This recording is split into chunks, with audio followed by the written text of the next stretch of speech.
আমরা আজকে এই কোয়েশ্চেনটা নিয়ে আলোচনা করব ভিডিওতে। এটা একটা বেসিক কনসেপ্টের question, basic concept of chemistry. এ ধরনের কোয়েশ্চেন আসতেই পারে, যেই হোক বা নিট হোক। আবার প্র্যাকটিক্যালেরও কোয়েশ্চেন বলা যেতে পারে। তো এখানে আমাদেরকে কি বলেছে যে 200 ml m/10 sulfuric acid is completely neutralized by DC normal NaOH solution. What will be the volume of NaOH required? তো কি কি জিনিস আমাদেরকে দেওয়া আছে না, ভলিউম দেওয়া আছে এই সালফিউরিক অ্যাসিডের যে সলিউশনটা আছে এবং তার মোলারিটি দেওয়া আছে। আর ওর মধ্যে কিছু NaOH মিশিয়েছে, যার কনসেন্ট্রেশন বলে দিয়েছে আমাদের দেশি নর্মালে। অর্থাৎ দেশি নর্মাল মানে হচ্ছে n/10। হ্যাঁ, এটা হচ্ছে দেশি নর্মাল,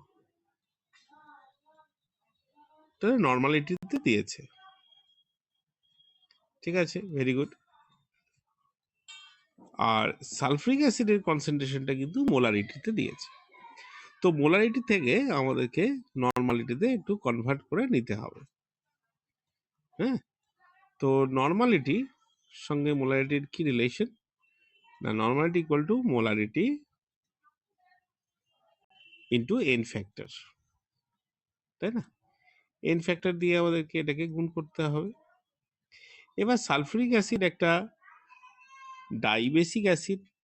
সালফিউরিক অ্যাসিড যখন ওয়াটারে ডিজলভ হয় তখন সে 2H+ রিলিজ করে। তো এন ফ্যাক্টর বেসিক্যালি কি হয় না, অ্যাসিডের ক্ষেত্রে যতগুলো H+ দিচ্ছে ওটা কথা কতগুলো পজিটিভ চার্জ বা নেগেটিভ চার্জ আছে।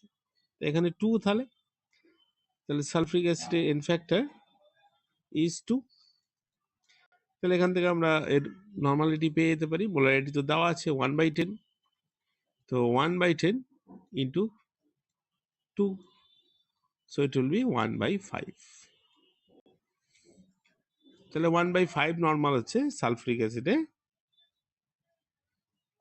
নর্মালিটি। এবার যে কোনো নিউট্রালাইজেশন রিয়াকশনে, যে কোনো রিয়াকশনে কি হয় না, অ্যাসিডের যে ইকুইভ্যালেন্ট সেটা NaOH এর ইকুইভ্যালেন্টের সঙ্গে সমান হবে, তাই না? 1 ইকুইভ্যালেন্ট অ্যাসিড 1 ইকুইভ্যালেন্ট বেসের সঙ্গে রিয়াকশন করবে। তো সে আমাদের কাছে তাহলে একটা ইকুয়েশন আসছে। কি ইকুয়েশন আসছে? যে V1 ইন্টু N1 মানে V acid into N acid equal to V base into N base. কিরকম দেখো, V acid into N acid, এর মানে নর্মালিটি, আর ভিটা হচ্ছে ভলিউম। তাহলে অ্যাসিডের ভলিউম এবং অ্যাসিডের নর্মালিটি গুণ করলে আমরা যেটা পাই সেটা হচ্ছে ইকুইভ্যালেন্ট সংখ্যা। ঠিক আছে, ইকুইভ্যালেন্ট নাম্বার ইন্টু তাহলে V base into N base. এই হচ্ছে যে কোনো রিয়াকশনের ইকুইভ্যালেন্ট ইকুয়েশন। এবার কোশ্চেনটা আর একবার আমরা যদি দেখি, তাহলে ভলিউম দেওয়া আছে অ্যাসিডের 200 ml, তাই না? ভি এর ভলিউমটাকে আমাকে বার করতে হবে, এটা হচ্ছে আমার আননোন, জানি না। এটা তো পেয়ে গেছি দেশি নর্মাল, আর m/10 থেকে নর্মালিটি পেয়ে গেছি।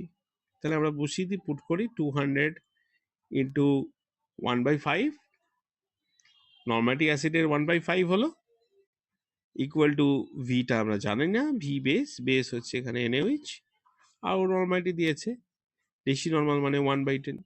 তাহলে ভি বেস কত হবে? 200 into 10/5 ml, so it will be 400 ml। তাহলে 400 ml লাগছে NaOH। এবার এই ধরনের নিউমেরিক্যাল যত প্র্যাকটিস করবে তত তোমার ফাস্টার হবে। ঠিক আছে?